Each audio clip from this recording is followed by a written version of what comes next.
Hello दोस्तों, आप सभी का स्वागत करता हूँ अपने यूट्यूब चैनल में। आज हम देखेंगे क्लास 6 सोशल साइंस का 5th जियोग्राफी का 5th चैप्टर पृथ्वी के प्रमुख परिमंडल। तो जैसा जानते हैं कि जीवन के लिए आवश्यक तत्व कौन कौन से हैं, भूमि, जल, हवा और पृथ्वी पर मौजूद हैं। पृथ्वी की सतह ऐसी है कि जिसे पर्यावरण के तीनों महत्वपूर्ण घटक आपस में मिलते हैं और एक दूसरे को प्रभावित करते हैं। पृथ्वी का ठोस भाग जिस पर हम रहते हैं उसे भूमंडल, और जहाँ पे चारों ओर वायु है उसे वायुमंडल, जहाँ पे चार बड़े भूभाग पर जल पाए उसे जलमंडल, और जलमंडल में जल की सभी अवस्थाएं जैसे बर्फ, जल और जल वाष्प सम्मिलित हैं। जीवमंडल एक सीमित क्षेत्र है जहाँ स्थल, जल, हवा एक साथ मिलते हैं, जहाँ सभी प्रकार के जीव पाए जाते हैं। भूमंडल क्या होता है? जो ठोस भाग होता है पृथ्वी का उसको भूमंडल कहते हैं। चट्टानें, मिट्टी की पतली परत बनी होती है और बड़े स्थलीय भूभागों पर महाद्वीप के नाम से जाना जाता है, और बड़े जलाशय को महासागरीय बेसिन के नाम से जाना जाता है। विश्व के सभी महासागर आपस में एक दूसरे से जुड़े हुए हैं। समुद्र जल का तल सभी जगह समान होता है। समुद्र स्थल की ऊंचाई को समुद्र तल से नापा जाता है। जो समुद्र है, मान के चलिए समुद्र है, जो समुद्र का जो नीचे का लेवल होता है वो सभी जगह क्या होता है, एक समान। इसलिए जो ऊंचाई है वो हम समुद्र तल से ही नापते हैं। ये है पूरा वर्ल्ड। इसमें हम देखेंगे कि कौन कौन सा महासागर है। यहाँ पर जैसे प्रशांत महासागर हो गया, अटलांटिक महासागर हो गया, फिर यहाँ पे हिंद महासागर हो गया। ये वाला पार्ट है और ये वाला पार्ट है, ये आपस में जुड़े हुए हैं। फिर यहाँ पे आर्कटिक महासागर हो गया, यहाँ पे दक्षिणी महासागर हो गया। इस प्रकार पूरे महासागर को इसमें दिखाया गया है। विश्व का सबसे ऊंचा शिखर कौन है? Mount Everest. इसकी ऊंचाई कितनी है? 8848। और गहराई कितनी? और सबसे गहरा भाग प्रशांत महासागर का मेरियाना गर्त है, जिसकी गहराई 11022 मीटर है। अब देखते हैं महाद्वीप। महाद्वीप क्या होता है? पृथ्वी पर 7 महाद्वीप पाए जाते हैं। एशिया, अफ्रीका, यूरोप, उत्तरी अमेरिका, दक्षिणी अमेरिका, ऑस्ट्रेलिया और अंटार्कटिका। फिर एशिया विश्व का सबसे बड़ा महाद्वीप है। 7 महाद्वीप में एशिया सबसे बड़ा है। यह पृथ्वी के कुल 1/3 भाग में फैला हुआ पूर्वी गोलार्ध में स्थित है। कर्क रेखा यहाँ से गुजरती है।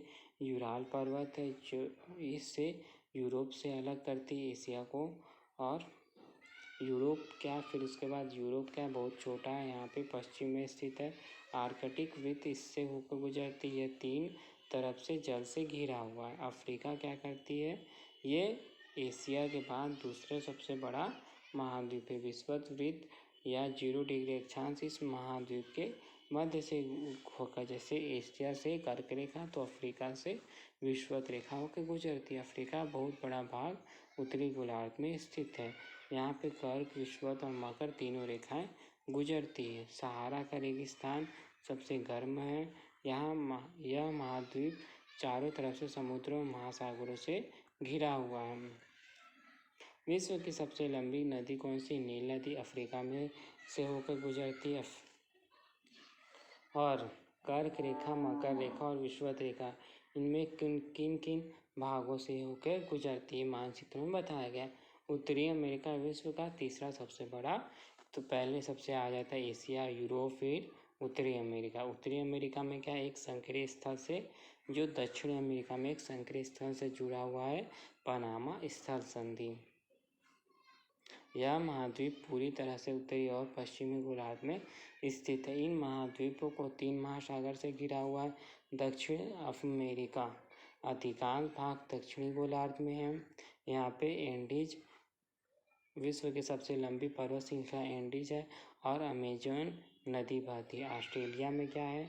ये सबसे छोटा महाद्वीप है। दक्षिणी गोलार्ध में द्वीपीय महाद्वीप कहा जाता है। क्यों कहा जाता है? क्योंकि चारों तरफ महासागर और समुद्रों से घिरा हुआ। फिर अंटार्कटिका आता है। ये बहुत बड़ा महाद्वीप है जहाँ पे दक्षिणी गोलार्ध में स्थित है। ये मोटे बर्फ की परतों से ढका हुआ है।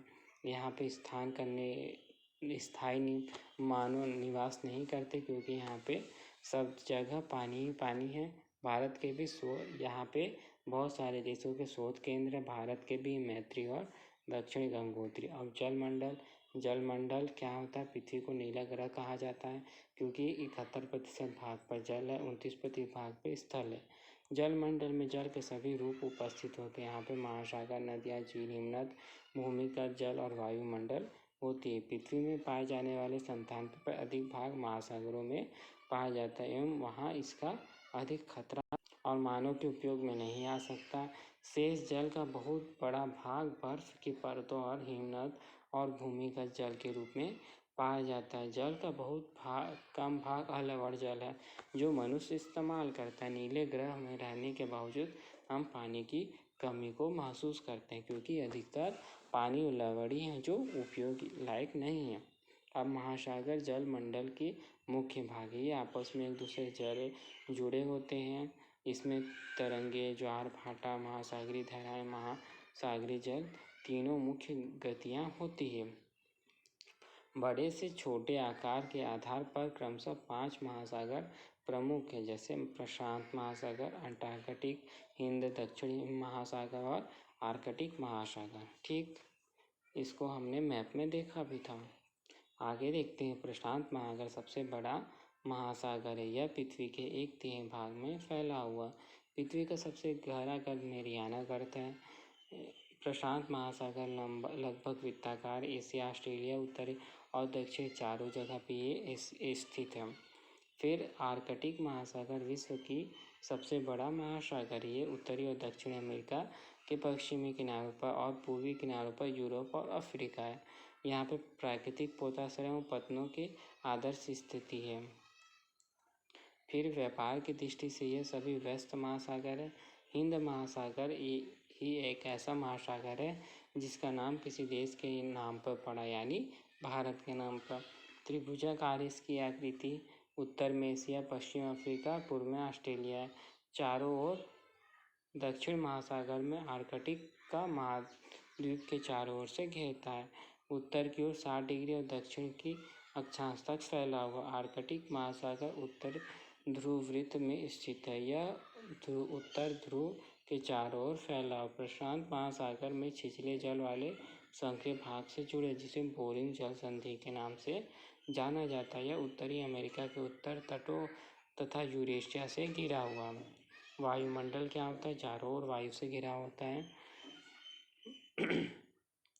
हमें वायु प्रदान करती है, जिससे हम सांस लेते हैं। वायुमंडल 1600 किलोमीटर की ऊंचाई तक फैला हुआ। ये क्या है? वायुमंडल के विभिन्न परतें: क्षोभ मंडल, समताप मंडल, मध्य मंडल और बाह्यमंडल, बहिर्गत मंडल।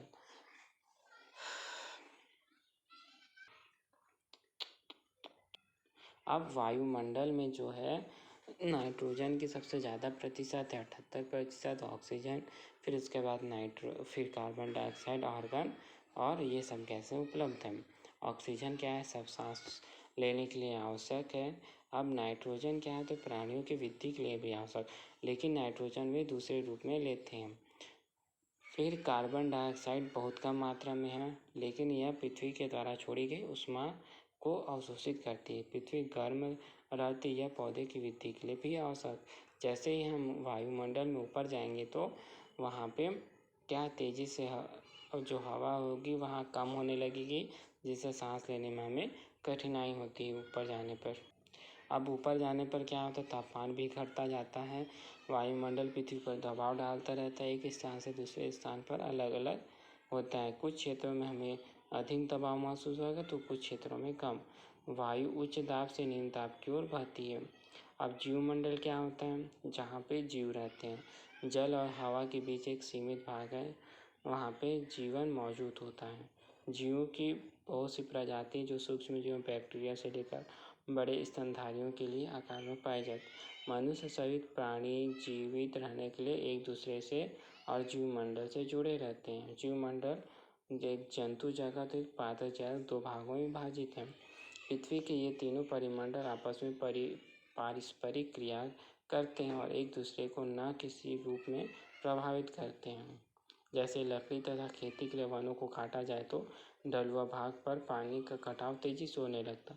प्राकृतिक आपदाएं और भूकंप से पृथ्वी की सतह में परिवर्तन होने लगता। हाल ही में सुनामी के कारण अंडमान और निकोबार द्वीप समूह के कुछ भाग पानी से डूब गए हैं। झीलों और नदियों से दूषित पदार्थों के प्रवाहित होने से उनका जल मानव के इस्तेमाल के लायक नहीं रहता। यह जल दूसरे जीवों को भी नुकसान पहुँचा। तापीय विद्युत संयंत्रों तथा गाड़ियों का उत्सर्जन पदार्थ वायु को प्रदूषित करता है। मतलब जो गाड़ी से जो गैसें निकलती है वो क्या करती है, वायुमंडल को प्रदूषित करते हैं। जो कार्बन डाइऑक्साइड हो वायु का एक महत्वपूर्ण घटक है, लेकिन इसके ज़्यादा वृद्धि के कारण पृथ्वी के तापमान में वृद्धि होने लगती है। ये भूमंडलीय तापन कहा जाता है।